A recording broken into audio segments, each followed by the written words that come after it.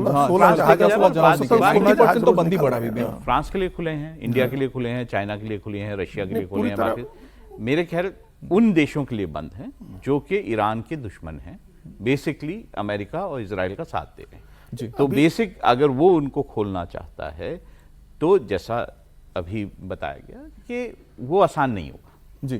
तो ultimately Trump को बिना हॉर्मुज की खाड़ी के बिना ही ये वॉर बंद करनी है तो होगी, अदरवाइज ये वॉर बंद नहीं होगा। हॉर्मुज की खाड़ी से ऑन एन एवरेज 28 फरवरी के पहले 130 जहाज गुजरते थे, और अब सिर्फ 16 जहाज गुजर रहे हैं, और वो भी बातचीत करके एक एक देश, जैसे फिलीपींस को का एक जहाज जाने दिया, फ्रांस का जाने दिया, भारत का जाने दिया, तो निकल हाँ वही। तो इसलिए वो नहीं खुलेगा जब तक ईरान नहीं चाहेगा और पूरी तरह से युद्ध विराम नहीं होगा। और हमने ये नहीं कहा कि अमेरिका हमला नहीं करेगा, हमला करेगा, एकदम इंसेन हमले होंगे, लेकिन वो पावर प्लांट्स पर नहीं होंगे। चलिए, इस पे मैं एक बात बता दूं, क्योंकि एक और खबर है, उसके साथ ही हम आगे भी बात करेंगे, क्योंकि जो ये मीटिंग हो रही है जिसका जिक्र मैंने कहा था आईडीएफ और साथ ही साथ जो सेंट्रल कमांड की, उसमें कोशिश ये हो रही है कि इजराइल लगातार कोशिश कर रहा है वॉशिंगटन पर ये दबाव डालने की, और वो चाहता है कि इंफ्रास्ट्रक्चर्स पर हमला किया जाए ताकि आने वाले वक्त में ईरान अपने पांव पर खड़ा ना हो सके, और जो मौजूदा वहां रजीम है वो इसको कंट्रोल ना कर पाए, और उसके हाथ से ईरान की जो सत्ता है वो फिसल जाए। और साथ ही साथ यूएई की ओर से भी बयान आया है कि यूएई ने कहा है कि वो हॉर्मुज को खुलाने के लिए अमेरिका के साथ जाएंगे, और उसके लिए मिलिट्रीली भी जाना पड़े तो वो तैयार है। बहरहाल, ईरान पर सबसे बड़ा हमले की जो तैयारी है वो अमेरिका और इजराइल ने पहले ही एक लिस्ट तैयार कर ली, जिसका जिक्र हम कर रहे थे।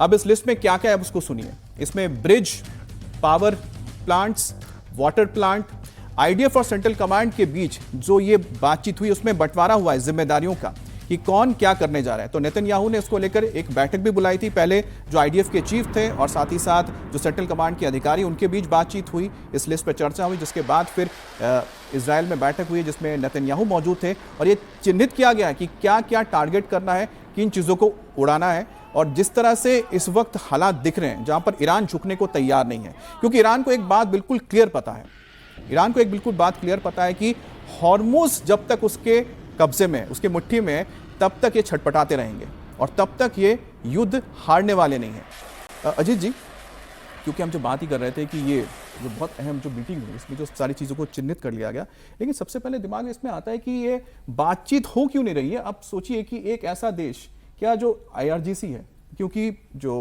आपके रजा पहलवी हैं उन्होंने एक अपील की, रजा पहलवी ने कहा कि जो IRGC है उनको थोड़ा पीछे हट जाना चाहिए, क्योंकि अगर वो अमेरिका के साथ अगर हाथ मिला लेते हैं, उनकी बात मान लेते हैं, पीछे हट जाते हैं, तो कम से कम जो बुनियादी ढांचे हैं वो बच जाएंगे, ईरान के लोगों को फायदा होगा।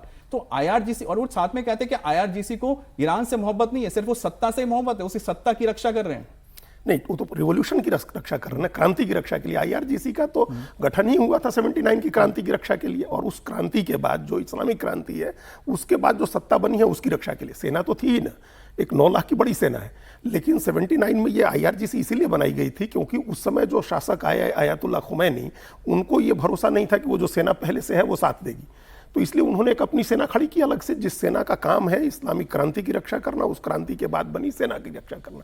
और दूसरी बात, ये रजा पहलवी को भी समझना चाहिए और अमेरिका को भी कि जो करबला की कहानी है, हुसैन की कहानी है, वो यही कहानी है। उस समय भी यजीद बहुत ताकतवर था और उसने कहा था कि सरेंडर करो नहीं तो हम समाप्त कर देंगे, और उन्होंने सरेंडर नहीं किया था, सारे लोग मारे गए थे।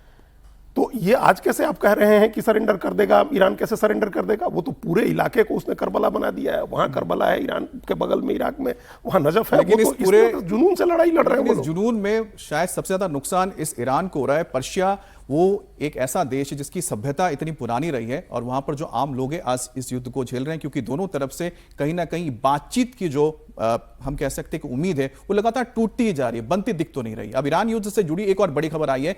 आईआरजीसी ने अबू धाबी में बने $30 अरब के स्टारगेट एआई डेटा सेंटर को पूरी तरह से तबाह करने की धमकी दी है। अब प्रोजेक्ट में अमेरिका, यूएई, जापान शामिल है। ईरानी जो फोर्सेस हैं अब खुलकर इन्हें निशाना बनाने की बात कर रहे हैं। अब हॉर्मुज के बाद बाब अल मंदेब बंद करने की तैयारी हो गई है। अब बाब अल मंदेब बंद करने के लिए हूती विद्रोही लगे हुए। ये लाल सागर का है, तो लाल सागर में भी एक छोटा सा संतरा सा गलियारा है जिसको हूती लगातार टारगेट कर रहे हैं और धमकी दे रहे हैं कि हम इसे बंद कर देंगे। तो दोनों तरफ से चोक करने की कोशिश हो रही है। अब इजराइल पर ईरान का ताबड़तोड़ अटैक भी जारी है। सेंट्रल इजराइल पर ईरान का मिसाइल अटैक हो रहा है। इजराइल के एयर डिफेंस सिस्टम उसे चकमा दे भी पा रहे हैं और कुछ जगहों पर इंटरसेप्ट नहीं भी कर पा रहे हैं, जिसकी वजह से जैसा हाइफा में देखने को मिला कि एक मिसाइल हिट किया जिससे एक इमारत उसमें पूरी तरह से तबाह हो गई।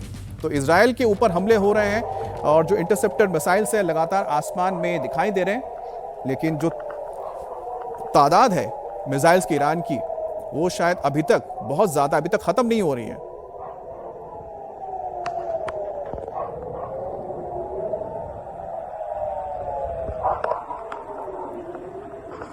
अब इजराइल के एयर डिफेंस सिस्टम को ईरान की ओर से नाकाम करने की लगातार कोशिश तो हो रही है। इजराइल पर कई सारे मिसाइलें गिरती हुई नजर आ रही हैं। अब ये देखिए इजराइल के ऊपर आसमान में आपको लगातार जो धमाके नजर आ रहे हैं, अब रोजाना देखते ही हैं, आप समझ ही चुके हैं कि यहाँ पर इंटरसेप्ट हो रहे हैं, कुछ इंटरसेप्ट नहीं हो रहे हैं, और क्लस्टर बॉम्ब्स को तो इंटरसेप्ट कर ही नहीं पा रहा है इस वक्त इजराइल। बहुत दिक्कत हो रही है, उसकी वजह से सबसे ज़्यादा नुकसान होता है। अब देखिए आसमान में आपको सबसे ज़्यादा इजराइल के ऊपर यही क्लस्टर बॉम्ब्स नजर आएंगे। तेल अवीव पर ईरान का हमला जारी है। तेल अवीव में मिसाइल अटैक के बाद ब्लास्ट भी हुआ है, तो तेल अवीव के ऊपर एक जोरदार धमाका देखा गया है। तेल अवीव एक अहम शहर, और इसके आसमान में धमाका आपको दिख रहा है, ये इंटरसेप्ट हो गया, यानी कि इंटरसेप्टर मिसाइल ने जो मिसाइल दागी गई थी ईरान की ओर से उसको हवा में ही तबाह कर दिया, और उसका जोरदार धमाका आपने देखा। जब भी इंटरसेप्टर मिसाइल कामयाब होता है तो तेज धमाका होता है आसमान में, उसकी गूंज पूरे बड़े से इलाके में सुनाई देती है जिससे आप थर्रा जाएं। अब इजराइल के हाइफा के ऊपर हमला हुआ है मिसाइल अटैक में, और साथ ही क्लस्टर बॉम्ब डाले गए थे। तो मिसाइल के जरिए क्लस्टर बॉम्ब दागे जा रहे हैं, और एक साथ कई सारे क्लस्टर बॉम्ब्स हाइफा के आसमान में देखे गए। कुछ इसमें नीचे आए, गिरे, धमाका हुआ, उससे नुकसान भी हुआ है हाइफा के ऊपर। ये देखिए एक साथ आपको कई सारे बॉम्ब्स, ये आपको आग के गोले छोटे छोटे छोटे एक साथ जमीन पर आते हुए दिखाई दे रहे हैं। देखने में जितने अच्छे लगते हैं मान के चले उतने खतरनाक हैं, और जहां गिरते हैं सिर्फ और सिर्फ जान लेते हैं, तबाही मचाते हैं। ये दिन की तस्वीर है, दिन में भी दागे गए, यानी कि रात में भी और दिन में भी लगातार दागे जा रहे हैं ये बॉम्ब्स और मिसाइल इजराइल के ऊपर ईरान की ओर से। अब हाइफा में मल्टी स्टोरी बिल्डिंग पर हमला हुआ जिसकी तस्वीर सामने आई है, और मल्टी स्टोरी बिल्डिंग तबाह हो गई। अब इजराइल के जो रेस्क्यू वर्कर्स हैं यहाँ पर आपको आग बुझाते नजर आ रहे हैं, रेस्क्यू ऑपरेशन लगा हुआ है, और यहाँ पर आप देख सकते हैं पूरी इमारत ये तबाह हो गई है। हाइफा एक अहम शहर है, और हाइफा में बड़ी बात है कि एक बड़ी आबादी मुस्लिम की भी है, यानी कि हाइफा शहर में यहूदी तो रहते ही हैं, साथ ही यहाँ पर इजरायली मुस्लिम भी रहते हैं जो अरबी बोलते हैं, अरब के हैं। और इस इलाके में जब ये धमाके होते हैं या फिर अटैक होते हैं तो कई बार इसमें जो मुस्लिम जो सेंटर्स या कह सकते कम्युनिटीज़ हैं वो भी इसके जद में आ जाती है। तो यहाँ पर कोई धर्म देख के तो ये बॉम्ब गिर नहीं रहे हैं, लेकिन लड़ाई चल रही है दो मुल्कों के बीच में। अजीत जी, जिस तरह से हम ये तस्वीर आप देख पा रहे हैं, और राहुल जी आप भी छोटा सा कमेंट दीजिएगा, मैं आपसे शुरू करता हूँ फिर अजीत जी पे आते हैं। ये जो अभी तक क्लस्टर बॉम्ब्स का इस्तेमाल हो रहा है, ठीक है, अब कितने मिसाइल बचे हुए हैं इनके पास? हमने तो शुरुआत की थी कि 2500 खत्म हो गए हैं, अभी तक खत्म ही नहीं हो रहे हैं। देखिए, बहुत बड़ा तैयारी जो है इजराइल ने मतलब ईरान ने पिछले 40 सालों में की है इसी अंदेशे को लेकर कि हमारे पे हमला होगा। तो उन्होंने बहुत सारा असला, बहुत सारी मिसाइलें, बहुत सारे ड्रोन जो हैं बनाए हैं, और उनको अंडरग्राउंड जो उनकी फैसिलिटीज़ हैं, जहाँ तक कोशिश अमेरिका ने की, इजराइल ने की उनको तोड़ने की, लेकिन वो तोड़ नहीं पा रहे हैं, तो वहाँ पे रखे हुए हैं और वो निकाल के उनको मार रहे हैं। आज सुबह अगर हम देखें तो 10 मिसाइलें जो हैं ईरान की तरफ से इजराइल पे फेंकी गई, जिसमें से एक मिसाइल जो है क्लस्टर बम के साथ थी। तो हाइफा में जो अभी आप तस्वीरें दिखा रहे थे, इसमें एक बिल्डिंग पे डायरेक्ट जो है इम्पैक्ट हुआ, जिसके कारण वो बिल्डिंग जो है टूटी है, और उसमें अभी भी रेस्क्यू ऑपरेशन चल रहा है। लोग मलबे में दबे हुए हैं, तो उनको निकालने की कोशिशें जारी हैं। तो तबाही चारों तरफ हो रही है इस वक्त, पूरे इलाके में चारों तरफ तबाही है। अब हम बात कर रहे थे कि अगर हम ईरान को पूरी तरह तबाह भी कर देंगे, इंफ्रास्ट्रक्चर पूरा तबाह कर देंगे, तो क्या वहाँ पर जो है कंट्रोल IRGC का खत्म हो जाएगा? क्या अफगानिस्तान में तालिबान का कंट्रोल खत्म हो गया? उन्होंने तो सब कुछ तबाह कर दिया ना वहाँ, सब कुछ, तो इंफ्रास्ट्रक्चर में क्या बचा वहाँ?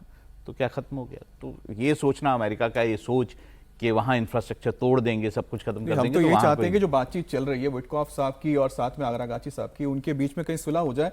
और हालात, एक बताइए कि ये हालात 1989 से पहले वाला बनता क्यों नहीं? क्योंकि मैं इजराइल को देख रहा हूँ कि इजराइल से तो हथियार जाते थे, ईरान में इतने अच्छे संबंध थे, अरब के साथ संबंध अच्छे नहीं थे, लेकिन ऐसा क्या हुआ कि एक देश कई हजार किलोमीटर दूर है, दोनों के बीच कोई सीमा भी नहीं मिलते, लेकिन आपस में लड़ रहे हैं? ऐसा क्या हो गया, क्या बदल गया? ये हर कोई जानना चाहते हैं, बातचीत से मसला क्यों नहीं हल होता? नहीं, एक तो इसमें दो चीजें बहुत ध्यान से समझने की जरूरत है। एक तो इजराइल को उस इलाके में अपना वर्चस्व कायम करना है, सुपर पावर बनना है अकेला, और उसको ये समझ आ गया है कि ईरान को नष्ट किए बगैर, उसकी सारी कैपेबिलिटी समाप्त किए बगैर, उसको इस हालत में पहुंचा दिए बगैर कि वो वापसी न कर सके, सुपर पावर बनना है उस इलाके में इजराइल को अकेला। बाकी देश तो सरेंडर कर चुके हैं ऑलरेडी अमेरिका के साथ, वो अमेरिका के ही सिक्योरिटी सिस्टम पर डिपेंडेंट है। ये अकेला देश है, अगर इस पर कंट्रोल किया तो एक तो उस पूरे इलाके से चाइना, रूस बाहर हो जाएंगे। पहले साथ में सीरिया नहीं, पहले तो सुपर पावर बन, पहले भी अस्तित्व का संकट था, पहले भी डेथ टू इजराइल के नारे लगते थे, इसमें कोई संदेह नहीं है। जिस दिन से बना है, जिस दिन से इस्लामिक क्रांति हुई है, उस दिन से ये स्थिति। अच्छा, 79 से, 79 से। तो ये अब एक उसकी अपनी सुपर पावर बनानी है। ये अमेरिका भी चाहता है कि एक सुपर पावर वहां बन जाए। दूसरा, अमेरिका का जो एनर्जी डोमिनेंस की चाहत है, वो एनर्जी डोमिनेंस चाहता है, और वो तब तक संभव नहीं है जब तक खाड़ी के पूरे तेल पर उसका कब्जा नहीं होगा। उसके पास खुद ही सबसे बड़ा तेल का वो रिफाइनर है, सबसे बड़ा अमेरिका, सबसे ज्यादा तेल उत्पादक देश है।